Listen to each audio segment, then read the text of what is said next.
4 we just looked at, okay, the flat was strong. I had no problem with the flat. We saw some good development as the horse and rider warmed up.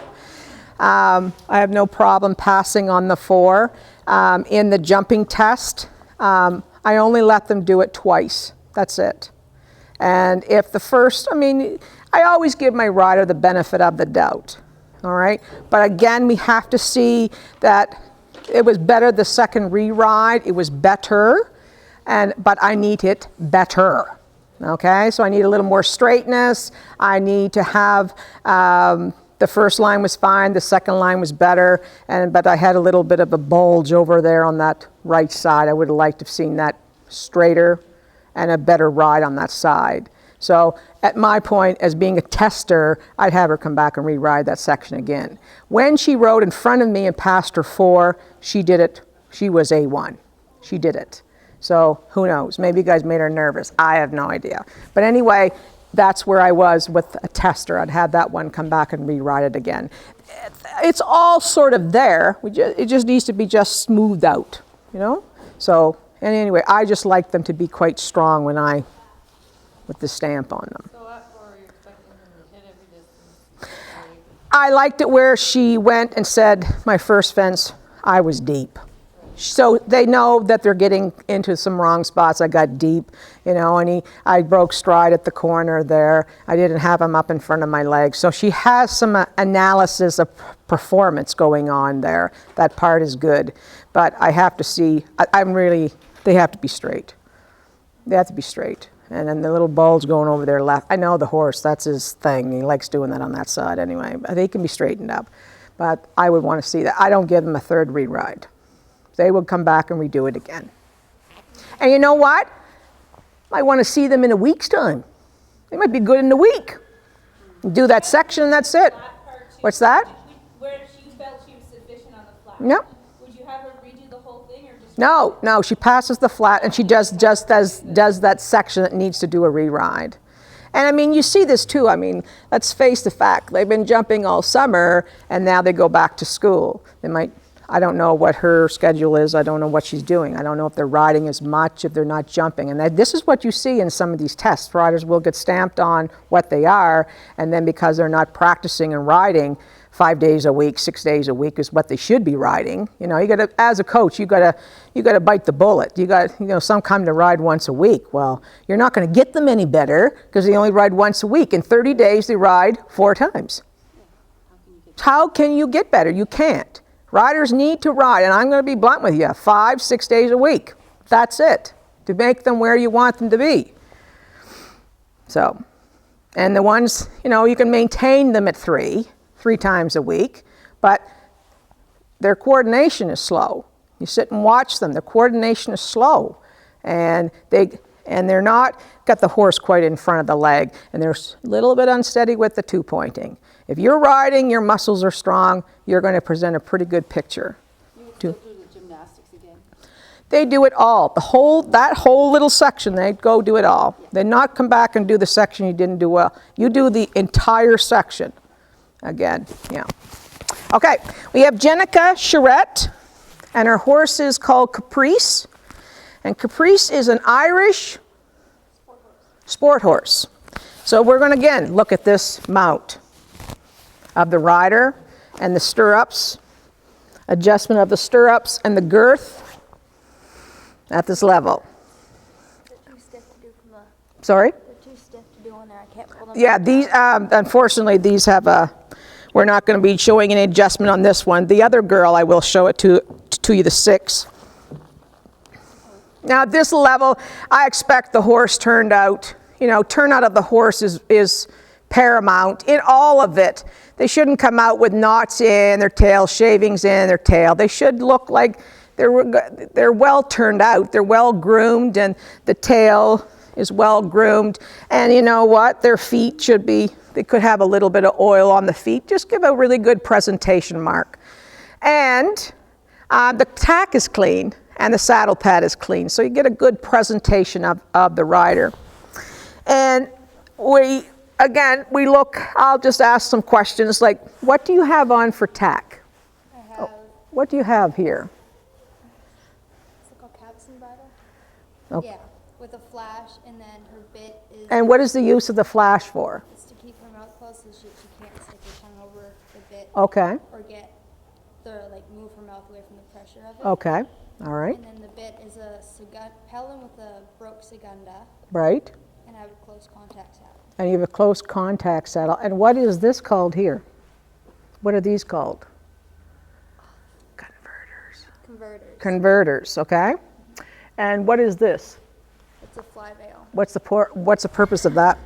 I use it to like keep the wind out of their ears as much, or like keep flies. Okay. Out of their ears. And can you show me how you adjust your girth, please?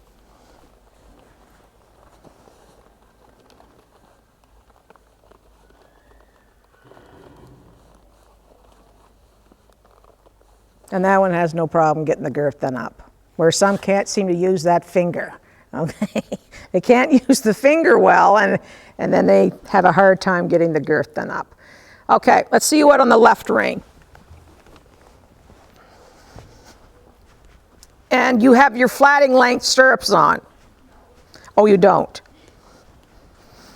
Okay, I'd like to see some flatting length stirrups, so we'll just stop you here for now, and you can get the stirrups down to the flatting length. I can't pull them back. I know you can. I'm going to assist you. Okay. We have a problem with this saddle.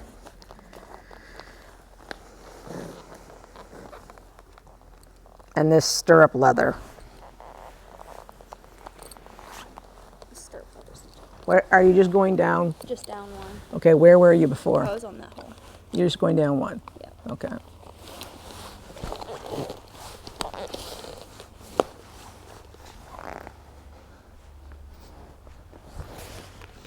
And I'm not helping, I mean, yeah, I'm helping her because we had a problem with the saddle, okay? And at this level, they are doing all their own work.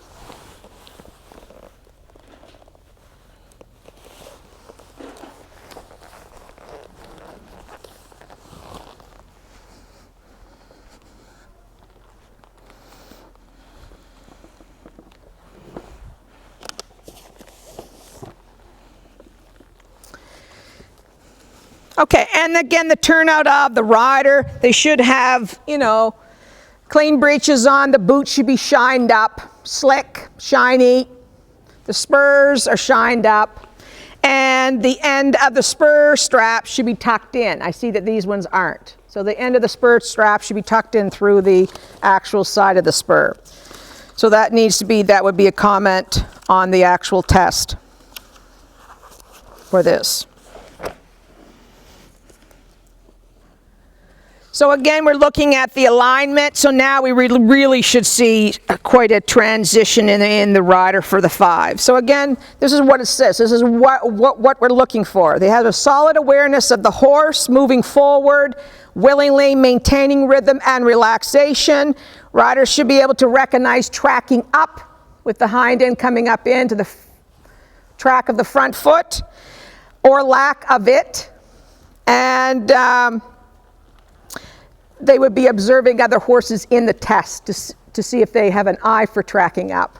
The other thing they're looking for is we're do some non-progressive transitions, canter walk, trot walk, that type of walk canter. Those type of transitions, a little bit higher degree is asked. The level introduces non-progressive transitions, walk to canter, halt to trot. And the rider should know the 5 different rein aids at this point and the theory of their influence on the horse.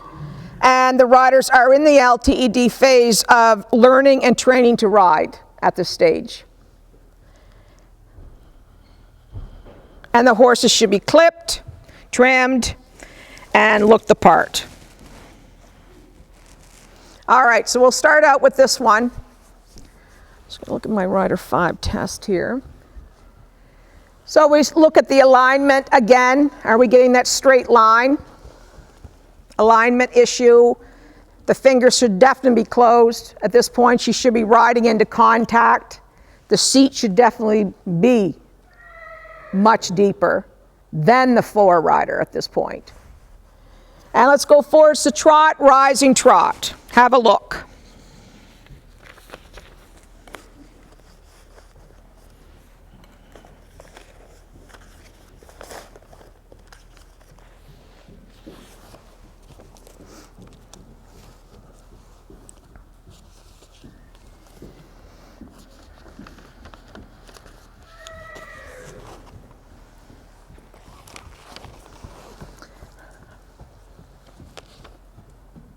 We're coming up the diagonal HXF and change the rein.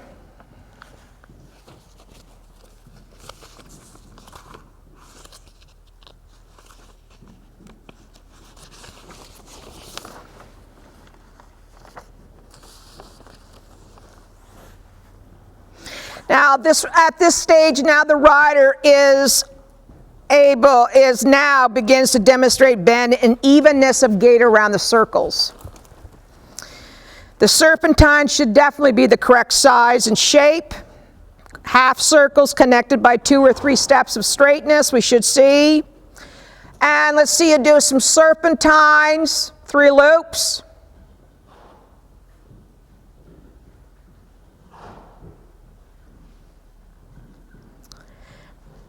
With the changes of bend.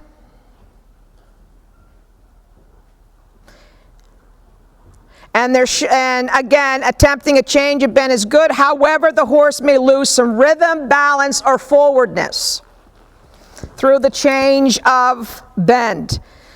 The lead change is through the trot they'll do when they're cantering, when they're ridden on the diagonal.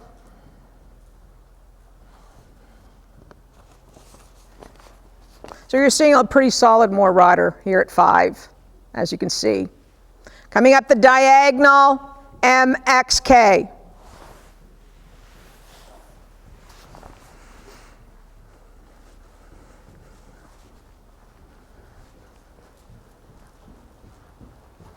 "20-meter circle at A."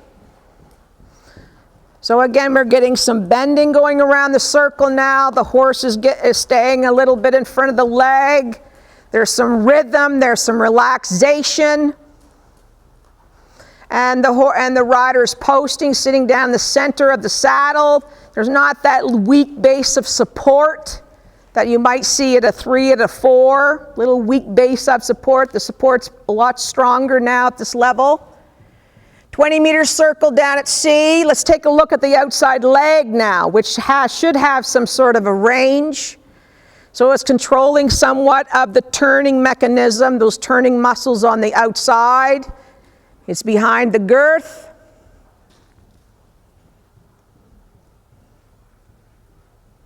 Going large. We'll do a 20-meter circle at E.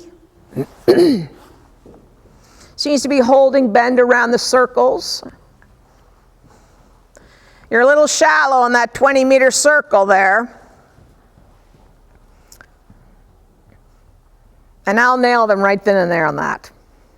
You better fix it up the next time. I might make a comment to you, but I expect to see it right on. You've got to come down to your tangent points.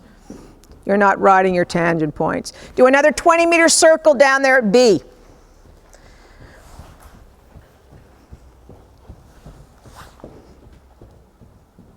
And look at the upper body posture, the way the hands are held, they're pretty even.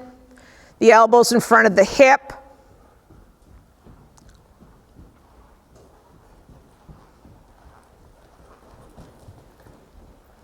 And we're going to come across the diagonal HXF.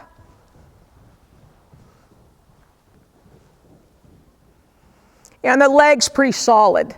You look at the lower leg, how solid it is now. It's pretty solid at this level. 20-meter circle at A.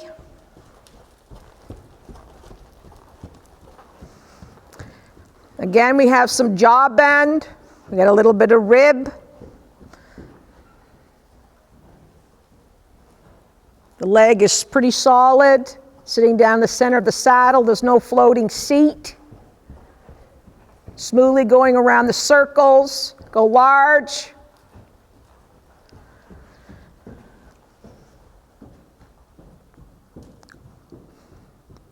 I would comment there's a little jaw bend off to the left going down the long side.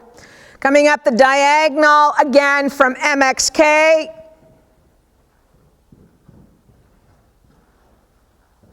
Little bit hanging on the left rein there. And there's a little hanging there. On the left rein going up the diagonal. She needs to stay on a right bend. All right, let's look at the sitting trot. Do me 20-meter circle at B. Let's look at the sitting trot now.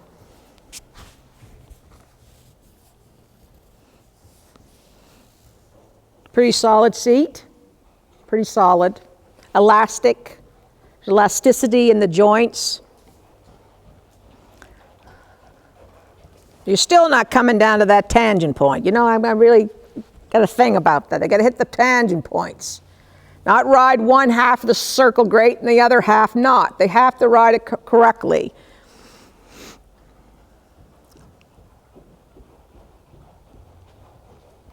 And again, can they push from inside leg to outside hand at this level? Posting trot. And we'll check to see if they're on the right diagonal, because when they come to this level, sometimes they miss. And there's no excuse for missing at a rider 5 on diagonals now, or leads. You graded. Okay, we're going to do a sitting trot down the long side.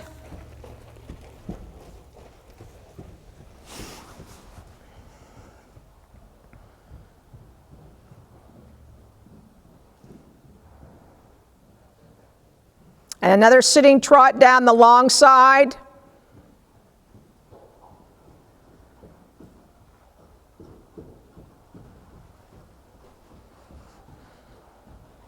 Prepare to walk and walk. Prepare to trot and trot.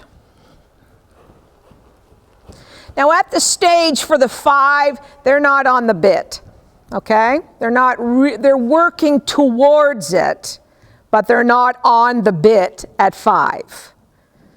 Now you're going to say, she got a Pelham on, all right? Well, and there's coaches that put the Pelhams on for a reason, because they're horses that do not go in a snaffle, and they don't have any control with the Pelham on. But when you get to the rider 6, they're starting to work in a rounder outline a little more consistently. Not fully, but starting more consistently being round. So some are putting the Pelham on because the riders can't put the horse to the bit. The tester will figure that out. So there are some horses that cannot go in a snaffle. So we're not going to throw them out of the test, but that riders should be, at this point, riding with some contact, okay? Ride with contact, leg to hand into contact. Prepare to walk and walk. And we're going to pick up the canter.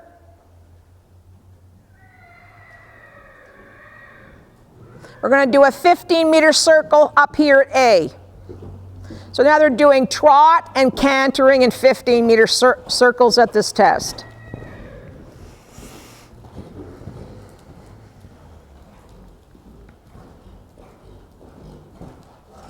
And go large. 15-meter circle down at the other end, down at C. Now it's a pretty solid seat. Pretty solid. You know? Down in the saddle, at the bend of the elbow, the hands in front of the body. Horse gets a little fussy in the head. Close the leg, squeeze the fingers. They got to get into the contact, you know? You're not going to nail them for that at this stage, because they don't have to be on the bit, but they have to be somewhat riding into contact this level with the seat a lot deeper. Prepare to trot and trot, rising trot. We'll do a 3-loop serpentine.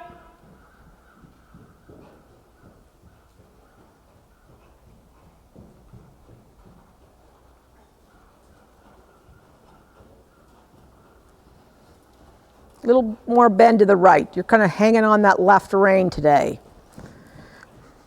And we're coming down from FXH and change the rein.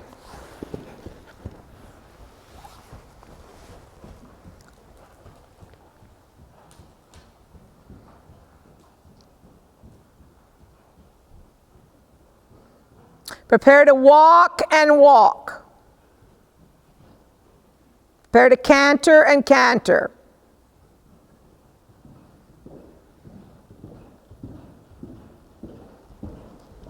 We're going to go down to C, and you're going to do a 15-meter circle.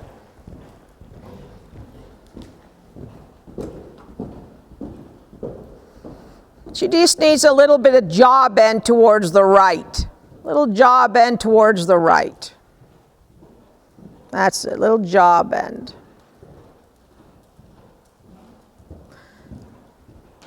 That's a bit of a big 15-meter circle.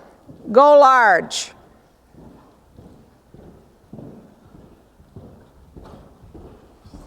Now that was a wicked recovery. One step out of trot and back into canter. That was pretty wicked, I'd say.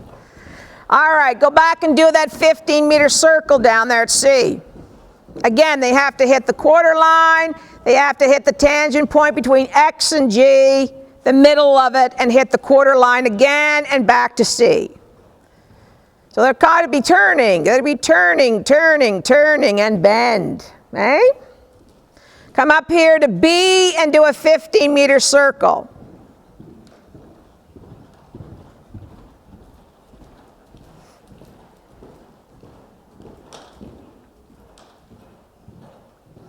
Good. And we're going to come up here to A and do a 15-meter circle.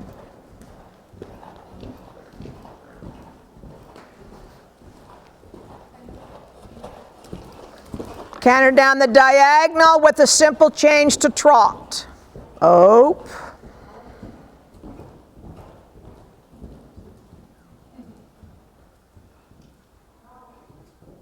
Kind of fell apart. Eh? Kind of fell apart on that one. All right. Prepare to walk and walk. Prepare to halt and halt.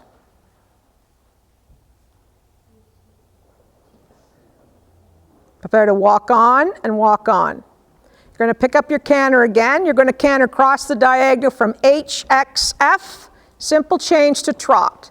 The simple change to trot, picking up the new lead, should be 4 steps of trot.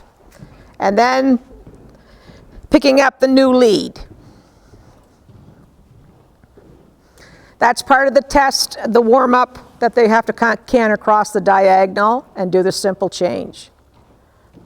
And the trot, trot, and the canter. A little bit late. It needs to happen for X. Come down the diagonal again, right up off that outside leg, and the transition, and the cantering. That's it. Good. Remember, it's not a dressage test here. We're not doing dressage. We're doing a flat test. Good. Prepare to walk and walk. All right. Now, again, we're going to look at the have to do on this test. Turn on the forehand, quarter turn on the forehand on this test. So, when you come up to X, or to E, you're going to halt at E and you're going to do a quarter turn on the forehand. Yeah, just halt at E and give me a half, so not a quarter, half turn on the forehand when you're at E.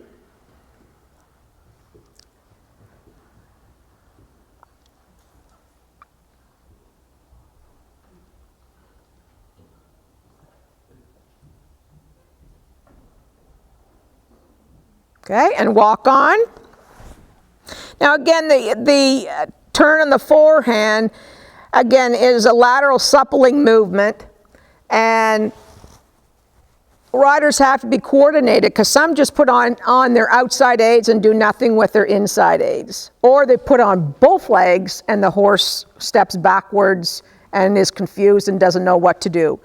We're going to halt again at B and do your half turn on the forehand.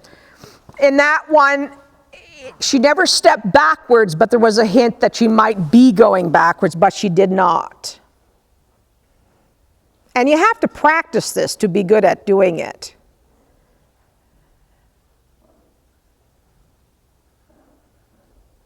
Good, and walk on. And that one was better than the other side. Let's do one more on the other side at E. They have the flat test, and that is on the flat test, these quarter turns. And they do both sides. I want to say quarter. It's half turns on forehand. And they will do both sides on the actual test. And they are cantering and trotting 15-meter circles at this stage. So can you ride the outside of the horse? They do not have to be on the bit at this level. They do not. And you'll halt, find me a halt, and do one more turn on the forehand.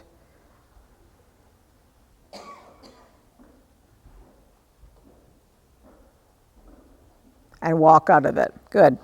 And again, if they're stepping backwards, it's not a turn on the forehand. The one step backwards, it's not, because it's a forward movement when they actually do it. It's a forward movement. One step backwards, it's penalized for being improper. So again, when you actually see the rider doing the actual test, you actually see a stronger rider from the 4 rider to the 5 rider. You see a stronger rider, better, the posture's just right up there. The seat is quite deep. The leg is quite disciplined. You're seeing better alignment now. You're seeing more bend going around the circles. All right, and I mean, as coaches, you have to be constantly on them how to make their figures. Like, it's just because you teach them one lesson doesn't mean they're going to remember the second and third lesson to make the figures correctly. You have to be on them steady for when you go to do these tests, because that's, as an examiner, a lot of the circles are rowed quite shallow, and they're not hitting the tangent points. And you know, it makes it not nice for the examiner because they're supposed to ride the tangent points. But then again, at this stage too, are they riding from inside leg to outside hand, which they should be having that diagonal aid going on and able to push that horse over. All right, so pretty much that is your 5. We're going to go down and look at the jumping. They're going to jump a 2'3" course. And there are no oxers. I might stick a few in for this one because she needs a little jump. But anyway, you'll see what the 5 is. I might have a little, they do not jump oxers at 5. It's just verticals. That's all they jump. All right? They will jump, it's a full course. They jump. Full course, eh? It was a full course you did. Yeah. Their gymnastic is cross rail vertical to oxer now, so we're seeing more development. We're proceeding on to the oxer. And again, they just need to show a release. You won't see a long release on this horse. You'll see a medium release, okay? And again, you know, the coach might send the rider to the actual test and have the pelham on the horse. The testers can figure out, you know, if you've got leg to hand coordination. So if you think you're trying to cheat the system, they can figure it out because horses go upside down in pelhams. So you have to have some sort of ability to ride them from leg to hand and have them kind of going in some correct manner. If that horse is going around and really hollowing up and looking up at the stars, going around the ring for the 5, I'm really not going to pass that as a 5. All right? They really kind of need to be out there in front, looking through the bridle a little bit, looking out through the bridle, and they need to have some bends, smooth transitions. I would fault the accuracy of coming across the diagonal because it needs to happen for X, the transition. So there has to be earlier preparation done, all right? But in a position-wise, that's a pretty solid 5. Cantering around the arena, that's a pretty solid 5. The 20-meter circles, they're good. The 15-meter circles get better after I poke the stick a little bit. But, you know, if you're out there for a test, I mean, I do come to pass you, but if you're just ride those circles just around doing wheelies, then that is not going to pass you because, again, you have to have your accuracy of your movements. All right. So that's the strength of what a 5 needs to look like. The strength. And it takes conditioning and it takes riding to do it. And riding twice a week won't get you to a 5. You got to ride 5 days a week at least to get there to be a 5. And a 6, you got to ride for quite a while to do it.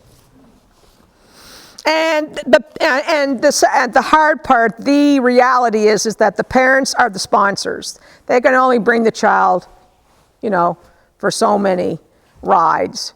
And that's the hard part, is that they don't have the financial resources. But you know what? The kids can go ride, work it off. They can clean the barn and get a free lesson, you know. So there's lots of things to actually help, you know, build them to be where you want them to be as a coach. I mean, there's always ways we can do things. You have to be good at thinking how to outside the box to get your rider where you want them to be. But sometimes you need to sit down and say, hey, this is where you're at. I want you to be here. Do you really want this? Because some of them don't want it, so they're not putting in a lot of effort. But there's some that are really hungry for it. They want the knowledge. And you know what? They're going to put the time in. And they're going to be those successful athletes that go through that system quite well. This system does work. Our Canadian system does work, and it's an excellent way to train a rider. I am 100% on this, on board. All right, because I have trained them from the beginner stage up to that rider 8 and beyond. And I will say this system does put a good rider on the ground and gives them a good foundation. So yes, they have to have stable management, and yes, they have to be able to ride. Some can ride and some have weak stable management, and that catches up with them. So we are putting, I feel, in Canada, good riders on the ground that are able to ride and have stable management knowledge. I can say that. I'm quite proud of our Canadian system of training riders. I am. And coaches. We have a very good program, and I think it works. I do feel it works. All right, let's go down. We're going to watch the 5 jump around this course.